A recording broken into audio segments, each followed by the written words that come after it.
अस्सलाम वालेकुम, welcome to the inclusive and diverse horizon. जी महविश, क्या हाल है आपके? मैं बिल्कुल ठीक हूँ फारिया, आप कैसे हैं? मैं भी बिल्कुल ठीक। जी फारिया, आज हम किस टॉपिक के ऊपर बात कर रहे हैं? महविश, आज हम बात कर रहे हैं क्लाइमेट क्राइसिस पे या मौसमियाती तब्दीलियों पे। हम डिस्कस करेंगे कि पूरी दुनिया में क्लाइमेट क्राइसिस के क्या असरात रहे हैं और पाकिस्तान में बिलखुसूस इसके क्या असरात हैं और इससे क्या नुकसानात हो रहे हैं। जी बिल्कुल। सो स्टार्टिंग में फारिया, अगर आप हमें थोड़ा ब्रीफली बताएं कि क्लाइमेट क्राइसिस से क्या मुराद है? जी, बिल्कुल महविश, मौसमियाती तब्दीलियों के असरात हर जगह देखे जा सकते हैं, जैसे कि गर्मी की लहरें, खुश्क साली, सैलाब, मौसम सरमा के तूफ़ान, हरिकेन्स, जंगल की आग, जिसे हम वाइल्ड फायर भी कहते हैं। इसके अलावा जो पूरी दुनिया में अनएक्सपेक्टेड मौसमी तब्दीलियाँ हैं, जैसा कि सहरा में बर्फ़ पड़ना या यूरोप में इंडिया जैसी गर्मी, ये सारे फैक्टर्स जो हैं वो क्लाइमेट क्राइसिस में आ जाते हैं।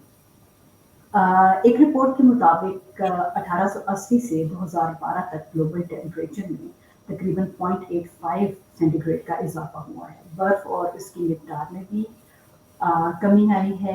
1901 से 2010 तक ग्लोबल सी लेवल में 19 सेंटीमीटर का इजाफा हुआ है और समंदर पिघलने की वजह से समंदरों में तोसी भी हुई है। मौसमियाती तब्दीली के जो सबसे बड़ा फैक्टर है वो ग्रीन हाउस गैसेस हैं। इसके हवाले से हम ज़्यादा तो अपने एक्सपर्ट से ही पूछेंगे कि ग्रीन हाउस गैसेस क्या होती हैं। फारिया, ग्रीन हाउस गैसेस क्या होती हैं? मैगनीज ग्रीन हाउस गैसेस जो हैं वो कुदरती तौर पर मौजूद होती हैं। ग्रीन हाउस गैसेस हर उस जगह पे होंगी जहाँ इंसान होगा, लेकिन निस सदी से दुनिया में इतनी इंडस्ट्रियलाइजेशन हुई है, इतनी डिफॉरेस्टेशन हुई है और इतने ग्रीन हाउसेस में इजाफा हुआ है कि ये गैसेस बहुत ज़्यादा बढ़ गई हैं। इसके अलावा जो प्लास्टिक वेस्ट है वो भी उसने भी इसमें अपना बहुत रोल अदा किया है। इसके बारे में हम ज़्यादा तो अपने एक्सपर्ट से ही पूछेंगे, वो हमें एक्सप्लेन करेंगे कि ये ग्रीन हाउस गैसेस कैसे पैदा होती हैं और ये एग्जैक्टली क्या होती हैं। और अब महविश, आप मुझे बताओ कि आपने क्या रिसर्च की है पाकिस्तान के हवाले से और कुछ फैक्ट्स एंड फिगर्स बताओ कि पाकिस्तान में जो मौसमियाती तब्दीली है उसके हवाले जी से क्या काम हो रहा है। जी फारिया, पाकिस्तान जो है वो एक बहुत वल्नरेबल मुल्क है जब हम बात करते हैं क्लाइमेट और मौसमियाती तब्दीलियों के हवाले से। इस साल मई में global climate index risk index के नाम से एक रिपोर्ट पब्लिश हुई, जिसमें बताया गया कि पाकिस्तान दुनिया का 8वां मोस्ट वल्नरेबल कंट्री है when it comes to the climate crisis. इसके अलावा यूएन ने भी पाकिस्तान और इंडिया दोनों ममालिक को उन टॉप 23 कंट्रीज की लिस्ट में रखा हुआ है, जहाँ पे पिछले 2 साल में जो है वो ड्राउट इमरजेंसीज बहुत ज़्यादा हुई हैं due to climate issues again. इसके अलावा एक और रिपोर्ट का अगर मैं तस्करा करूँ तो IPCC, inter government panel on climate change, इसने भी जो है वो पाकिस्तान और इंडिया दोनों कंट्रीज का इसमें नाम आया कि जो वर्स्ट अफेक्टेड कंट्रीज हैं from the climate crisis.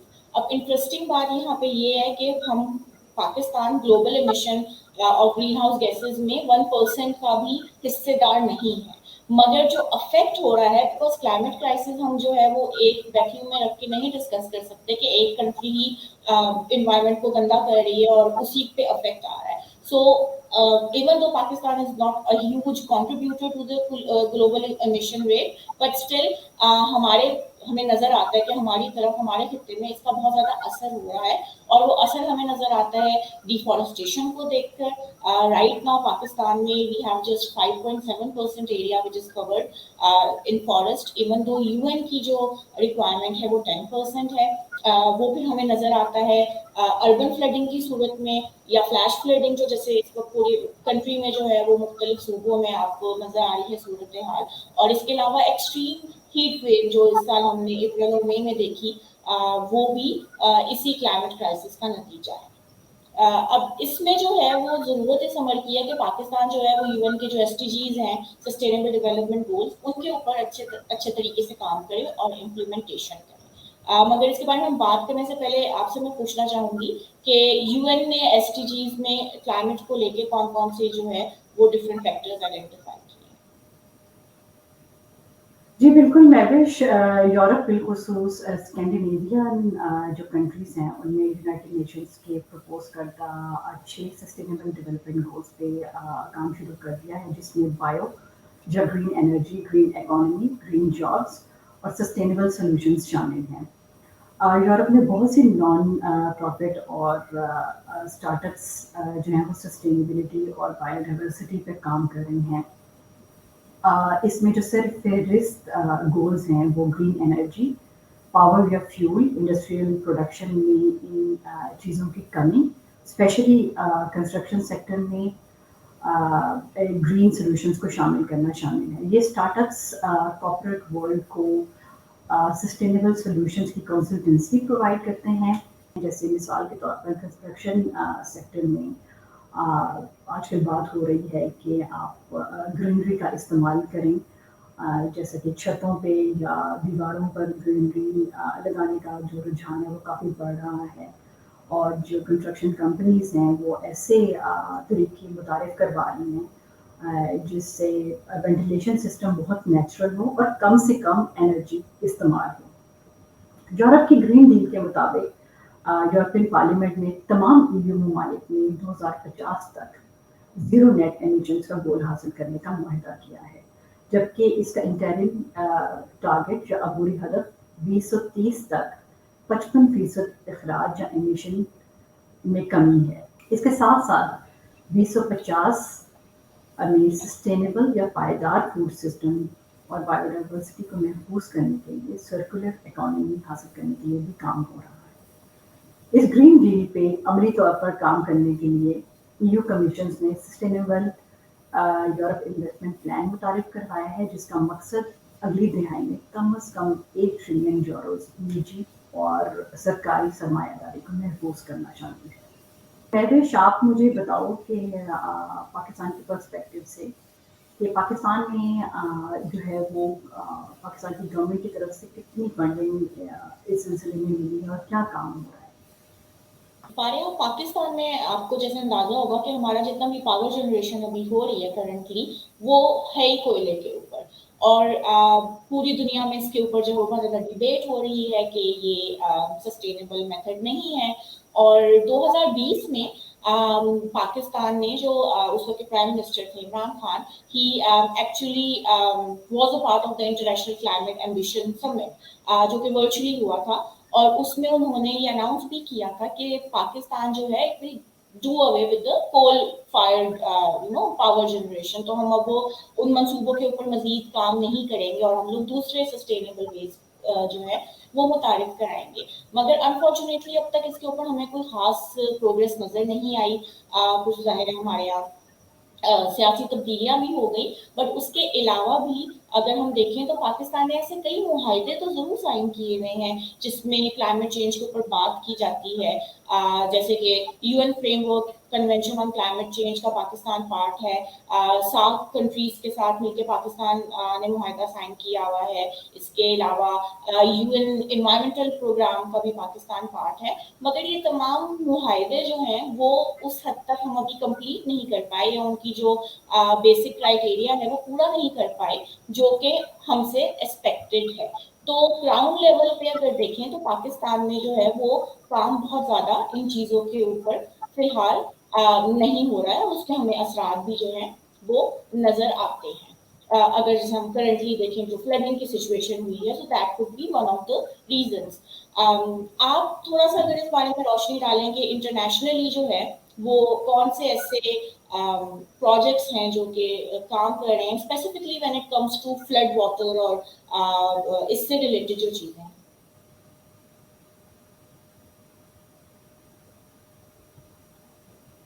Ji, Mahwish, Europe के अलावा पूरी दुनिया में नेचुरल सॉल्यूशंस पे काम हो रहा है। स्पेशली मैं बात करूँगी चाइना में, क्योंकि चाइना में भी आपको पता है कि बहुत फ्लडिंग की सूरत हाल रहती है। तो चाइना में एक प्रोजेक्ट है टूरेंट्स के।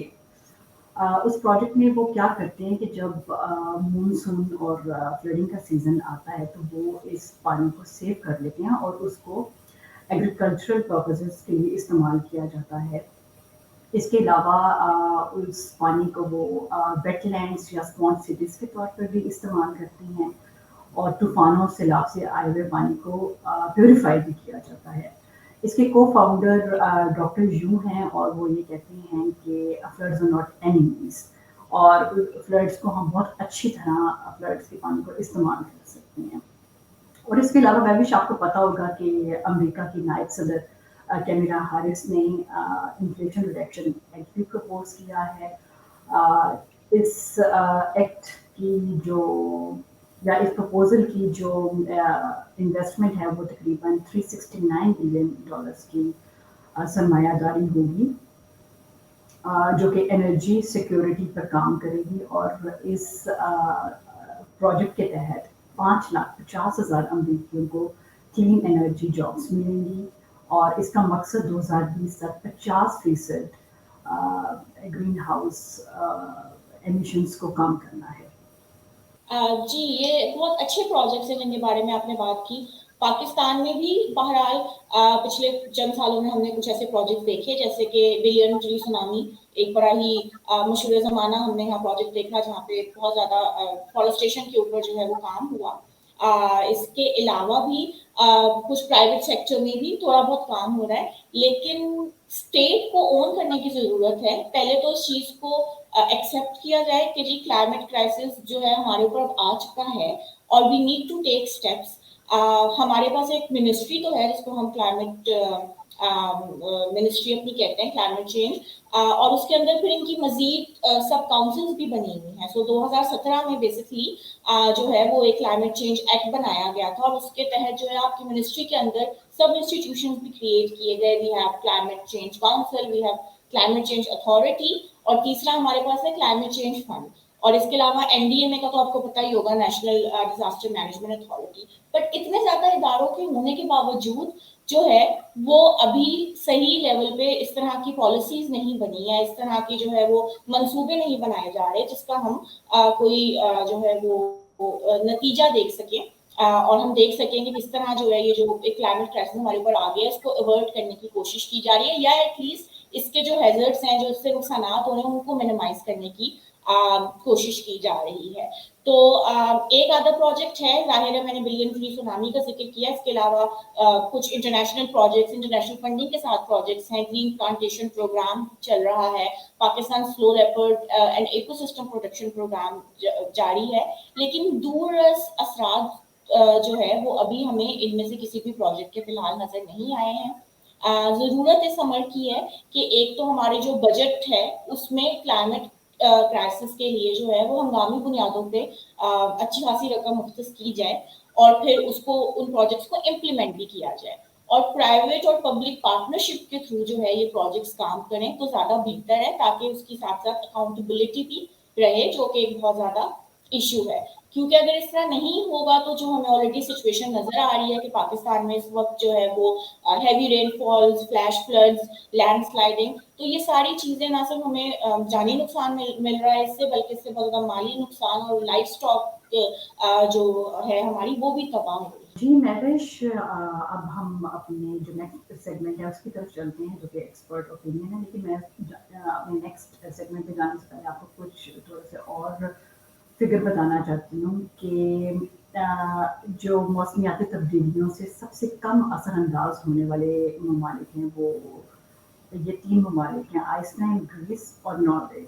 और जो सबसे ज़्यादा मुतासिर होने वाले ममालिक हैं वो हैं जापान, फिलीपींस और जर्मनी। तो अब हम अपने एक्सपर्ट से बात करते हैं और उनसे पाकिस्तान के हवाले से भी बात करेंगे, सैलाब के हवाले से भी और इंटरनेशनल जो ट्रीटीज़ हैं उनके बारे में भी बात करेंगे कि पाकिस्तान उसको कितना फॉलो कर रहा है और वहाँ से भी हमें कितनी सपोर्ट है। जी, बिल्कुल। और इसके साथ-साथ फारिया हमारे पास आज जो हैं वो एक सस्टेनेबल आर्किटेक्ट भी हैं, जो कि अपने काम के बारे में हमें बताएँगी और वो बताएँगी कि किस तरह से जो है वो अपनी फ़ील्ड में रहते हुए वो सस्टेनेबिलिटी के लिए जो है वो काम कर रही हैं। जी, welcome again to the inclusive and diverse horizon. जैसा कि मैंने आपको इंट्रो में बताया कि हमारे आज के प्रोग्राम का टॉपिक है क्लाइमेट क्राइसिस पे और इस पे हम क्लाइमेट क्राइसिस के इम्पैक्ट पे बात करेंगे पूरी दुनिया पे जो इसके इम्पैक्ट्स हो रहे हैं, बिलखुसूस पाकिस्तान पे। तो इस हवाले से हमने अपने प्रोग्राम में अपने गेस्ट को दावत दी है। आप सब जानते हैं वो अक्सर क्लाइमेट क्राइसिस पे बात करती हैं। आज हमारे साथ होंगे राफ़ी आलम जो कि एक एनवायरमेंटल लॉयर हैं। Rafi, welcome to the show. अस्सलामुअलैकुम जी, शुक्रिया, thank you for having me. Rafi, मैं अपने इंट्रो में बता रही थी और हमारी जो रिसर्च है उससे भी हमें यही फाइंड आउट हुआ है कि क्लाइमेट क्राइसिस की जो सबसे बड़ी वजह है वो ग्रीन हाउस गैसेस हैं। तो आप हमें ये बताएं कि क्या ये सही है और आप थोड़ा-सा हमें ग्रीन हाउस गैसेस के हवाले से बताएं कि क्या हुआ कि ये गैसेस जो हैं वो इतनी ज़्यादा मिक़दार में अब हो गई हैं, जिसकी वजह से ये सारी मौसमियाती तब्दीली जो है वो देखने में आ रही है? जी, हाँ, नहीं मौसमी तब्दीली ज़रूर ग्रीन हाउस गैसेज़ की वजह से है। ग्रीन हाउस गैसेज़ जो फ़िज़ा के अंदर फँस जाती हैं, वो फिर सूरज की गर्मी को फ़िज़ा के अंदर फँसा देती हैं। आम तौर पे जो सूरज की किरणें होती हैं, वो अर्थ को रिफ्लेक्ट होकर वापस बाहर स्पेस की तरफ निकल जाती हैं, मगर ग्रीन हाउस गैसेज़ इनको काबू करके जो फ़िज़ा का टेम्परेचर है, उसको जल्द ब जल्द बढ़ाना शुरू कर देता है, जिसको हम ग्लोबल वार्मिंग बुलाते हैं। हुँ, हुँ। ये ग्रीन हाउस गैसेज़ मुख्तलिफ़ किस्म की हैं। कुदरती भी ग्रीन हाउस गैसेज़ हैं जैसे वाटर वेपर आपकी बाहर की हवा फ़िज़ा जितनी जिसमें जिसमें जितनी ज़्यादा उसमें पानी होगा या नमी होगी वो सूरज की किरणों की और उसकी गर्मी को काबू कर सकती है। ये एक कुदरती ग्रीन हाउस गैस है और ये तो सदियों नहीं, ये तो जब से कुदरत पैदा हुई है, ये ग्रीन हाउस गैस फ़िज़ा के अंदर मौजूद रही है। हुँ, हुँ। मीथेन भी एक ग्रीन हाउस गैस है। ये भी कुदरती तौर से पैदा होती है जब भी कोई चीज़ डिकम्पोज़ होती है, चाहे वो पानी के नीचे या अगर हम ये ठोस मुफ़लजात को लैंडफ़िल्स के अंदर जब फेंक देते हैं, तो वो जब डिकम्पोज़ होना शुरू हो जाती है, इससे मीथेन गैस पैदा होती है और मीथेन गैस भी एक ग्रीन हाउस गैस है। मगर ये नेचुरली भी होता है अगर चीज़ें मरती हैं और फिर इंसानी तौर से भी बिकॉज़ हमारे लैंडफ़िल हैं। मगर मेजर जो ग्रीन हाउस गैसेज़ हैं पिछले 250-300 साल के अंदर जिसकी वजह से इस वक़्त क्लाइमेट क्राइसिस पेश आ रहा है, वो हैं जो भी गैस निकलती हो जब आप ज़मीन से कोई चीज़ निकाल के उसको जलाएँ अपनी बिजली या ट्रांसपोर्ट की नीड के लिए। ठीक है जी?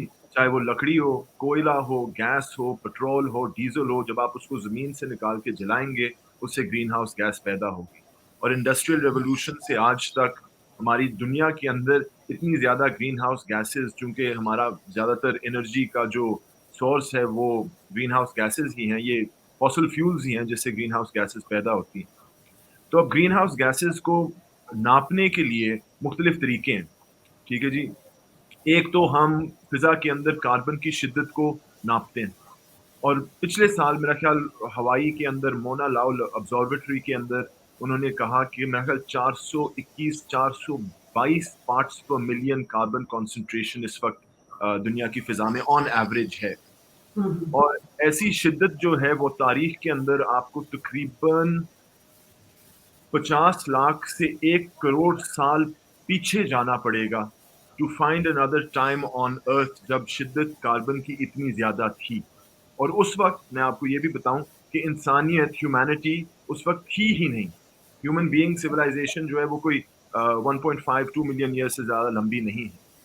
तो उस वक़्त एक हैलोसीन एक्सटिंक्शन इवेंट हुआ था, इतनी शिद्दत कार्बन की वज़ह से और इस वक़्त दुनिया के अंदर उतनी शिद्दत कार्बन है।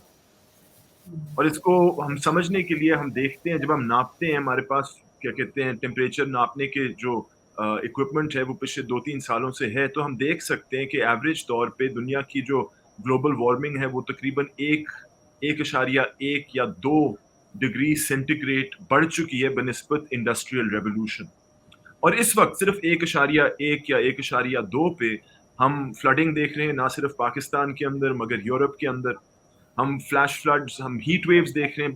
اس سال پوری دنیا میں ہیٹ ویوز چلے، نہ صرف پاکستان، ہندوستان، مارچ اپریل کے اندر، بٹ پوری دنیا کے اندر، امریکہ کے اندر، یورپ کے اندر، چین کے اندر. اور ہم فارسٹ فائرز دیکھ رہے ہیں، جنگل میں آگ لگتی ہے. عام طور پہ ہم امریکہ میں دیکھتے ہیں یا آسٹریلیا میں دیکھتے ہیں، اب ہم آرکٹک سرکل میں بھی دیکھ رہے ہیں. اور اس سال ہم نے KPK کے اندر 15,000 ایکڑ جو ہے وہ فارسٹ فائرز کے اندر لوز کیے. بلوچستان کے اندر جو چلغوزوں کا جنگل تھا وہ تقریباً 3,000 ایکڑ جلے تھے. تو یہ تو صرف 1.1 1.2 ڈگریز وارمنگ پہ ہم دیکھ رہے ہیں کہ جو قدرتی نظام ہے موسموں کا، وہ جلدی سے تبدیل ہو رہا ہے. اور جس چیز کو ہم اس وقت تک جانتے آ رہے ہیں وہ اب رہی نہیں، یعنی کہ دس از نو لانگر دی ارتھ وی گرو اپ ان. جی بالکل، بہت اچھے سے آپ نے ایکسپلین کیا اس بارے میں. رافع، تھوڑی سی اگر ہم پاکستان کے بارے میں بات کریں، بیکاز کلائمیٹ کرائسس تو پوری دنیا فیس کر رہی ہے اس وقت، لیکن پچھلے 1-1.5 سال سے کافی ویزیبل قسم کا امپیکٹ اس کا ہمیں نظر آتا ہے پاکستان کے اوپر، خاص طور پر ابھی جو فلڈنگ ہوئی ہے. جی، سب سے پہلے جو موسمی تبدیلی کا ایشو ہے، یہ میں کس طرح بتاؤں، نیشن سٹیٹ سنبھال نہیں سکتی. نیشن سٹیٹ کا جو آئیڈیا ہے وہ دوسرے نیشن سٹیٹ کے ساتھ لڑنے کا یا اس کے ساتھ پیس رکھنے کا ہے. یہ ایک انسانیت کا مسئلہ بن چکا ہے، climate crisis. Human civilisation is at risk.